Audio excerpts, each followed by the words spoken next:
China has a long history of innovation, with innovations such as gunpowder, paper, and the compass contributing to human progress. However, in recent decades, China has developed a reputation as the home of a prolific copycat culture. The Chinese have become proficient at cloning products ranging from designer handbags and the latest smartphones to movies and alcoholic beverages. Fake Apple stores, counterfeit KFC restaurants, and imitation IKEA big box outlets dot the Chinese landscape.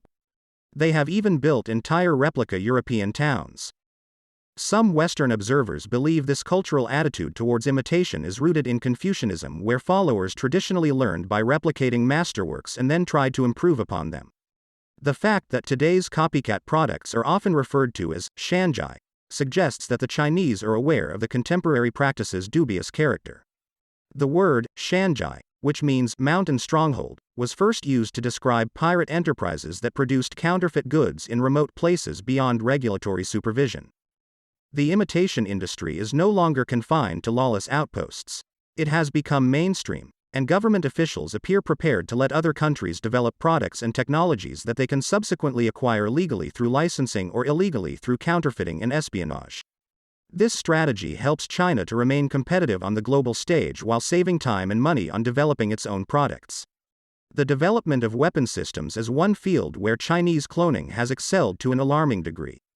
Weapons replicated from other countries' arsenals have reinforced China's increasing military and growing aggressiveness. Chinese counterparts to cutting-edge U.S. aircraft like the Lockheed Martin F-35 Joint Strike Fighter and Northrop Grumman X-47B Unmanned Combat Air Vehicle, UCAV, are strikingly similar. Some of the technology used in these designs was certainly obtained as part of a large-scale Chinese cyber surveillance operation. According to U.S. defense officials, Chinese military hackers engaged in technical reconnaissance have stolen highly sensitive technical information on several occasions. The latest versions of some Chinese weapons now show the sensitive technical data that was known to have been compromised. Officials also believe China obtained key technological gains through backroom negotiations with U.S. allies who purchased American weaponry. The United States has opted not to sell the Lockheed Martin F-22 Raptor stealth aircraft because of this. The Chinese have stolen and reproduced more than just American military designs and technology. Russia has served as China's unknowing R&D department on several occasions.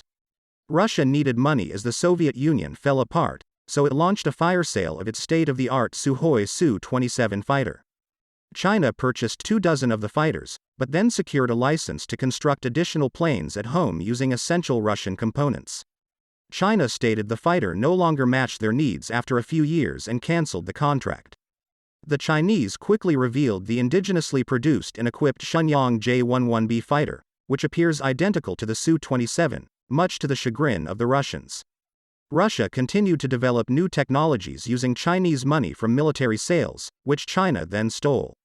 After a series of negotiations in which the Chinese promptly reverse-engineered Russian weaponry to manufacture their own versions, Russia finally caught on and began to deny Chinese requests to purchase single samples of their most advanced systems on a trial basis. To rub salt in Russia's wounds, China is also exporting imitation weaponry to the worldwide market, thereby undermining Russia's own arms trade. Chinese clone weapons, like a fake Louis Vuitton handbag with a broken zipper, may be more about look than performance. I believe the primary problem with all Chinese weaponry, including duplicates of Western equipment, is that they have yet to be tested in combat, says Eric Wertheim, author of U.S. According to a Military Expert and the Naval Institute's Combat Fleets of the World. We just don't know how they'll perform, says one official. While they're far less expensive than their Western counterparts, many countries are understandably hesitant to risk purchasing products that haven't been put to the ultimate test of combat. I predict some of these systems to operate as expected, while others may underperform dramatically when compared to their Western equivalents. Several U.S. military and industry officials have expressed fear that the continued sophisticated cyber espionage campaign could allow China to swiftly upgrade their armament and even manufacture aircraft that will match all features of U.S. fifth-generation fighters like the F-22 and F-35 in the near future. These instances show how much the Chinese military has leaned on weaponry developed by other countries. Click the like button and subscribe. Help me grow this channel, guys. See you soon.